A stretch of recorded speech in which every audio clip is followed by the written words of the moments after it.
আসসালামু আলাইকুম এভরিওয়ান। আজকে চলে এসেছি আপনাদের সঙ্গে একটা নতুন ভিডিও নিয়ে। আজকে আপনাদের সঙ্গে তৈরি করে দেখাবো ঘরে বসে কিভাবে সহজ পদ্ধতিতে দই তৈরি করা যায়। হাতে থাকা মাত্র কয়েকটি উপকরণ দিয়ে আমি এই দইটি তৈরি করেছি।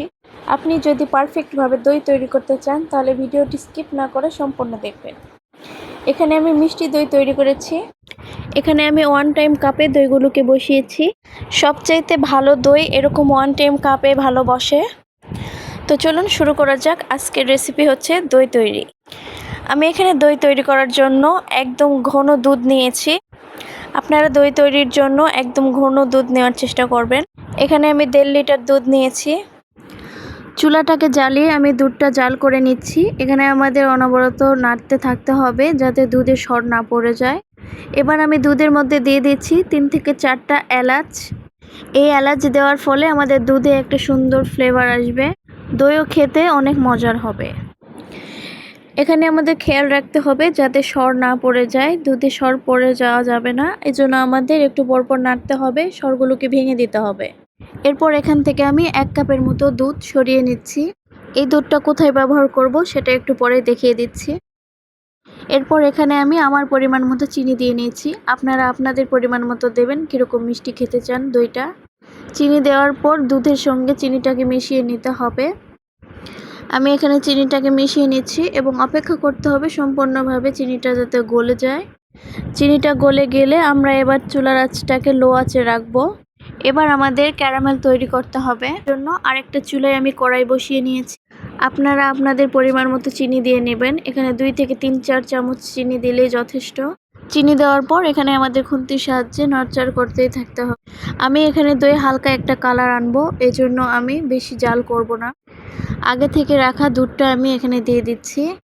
দুধ দেওয়ার পর এরকম করে বলকিয়ে উঠবে। আপনাদেরকে খেয়াল রাখতে হবে এই সময়টা সুন্দর করে নাড়াচাড়া করার। ক্যারামেলটাকে দুধের সঙ্গে মেশাবো। দুধের মধ্যে ক্যারামেলটিকে দিয়ে আমি অনবরত নাড়ছি।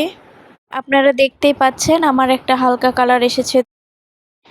এবার আমাদের দই বসানোর জন্য লাগবে দই বীজ। আমরা সবাই জানি দই তৈরি করতে বা বসাতে দই বীজ লাগে। আপনারা চাইলে যে কোনো দই নিতে পারেন, টক দই অথবা মিষ্টি দই। আমি এখানে মিষ্টি দই ব্যবহার করেছি। এখানে আমি একটা পাত্রে দই বীজ দিয়ে চামচের সাহায্যে সেগুলোকে ফেনা করে নিয়েছি।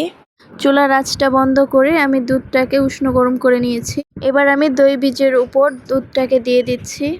এখানে আমাদের খেয়াল রাখতে হবে দুধ যাতে একদম ঠান্ডা না হয়ে যায়, আবার খুব বেশি গরমও না থাকে। দুধের মধ্যে হাত দিয়ে যেন হাতটা ধরে রাখা যায় এরকম গরম থাকতে হবে। এছাড়া কিন্তু আমাদের দই পারফেক্টভাবে বসবে না। দুধটাকে দিয়ে একটা হ্যান্ড উইক্সের সাহায্যে আমরা সুন্দর করে এভাবে ফেটিয়ে নিচ্ছি যাতে এখানে আমাদের দইয়ের সঙ্গে দই বীজটা সুন্দরভাবে মিশিয়ে যায়।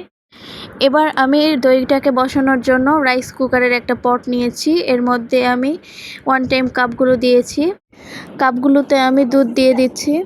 এবার আমি রাইস কুকারের ঢাকনা দিয়ে ঢেকে ঢাকনার মুখটিতে একটা কাগজের টুকরো দিয়ে বন্ধ করে দিয়েছি। দইটাকে ঢাকনা দিয়ে আমি 6 ঘন্টার মতো রেখেছি। এর মধ্যে একবারও এগুলোকে নাড়াচাড়া করা যাবে না।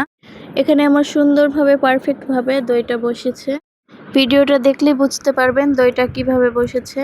খেতেও অসম্ভব মজার হয়েছে। ভিডিওটি যদি ভালো লেগে থাকে তাহলে অবশ্যই সাবস্ক্রাইব করবেন পরবর্তী ভিডিও পাওয়ার জন্য।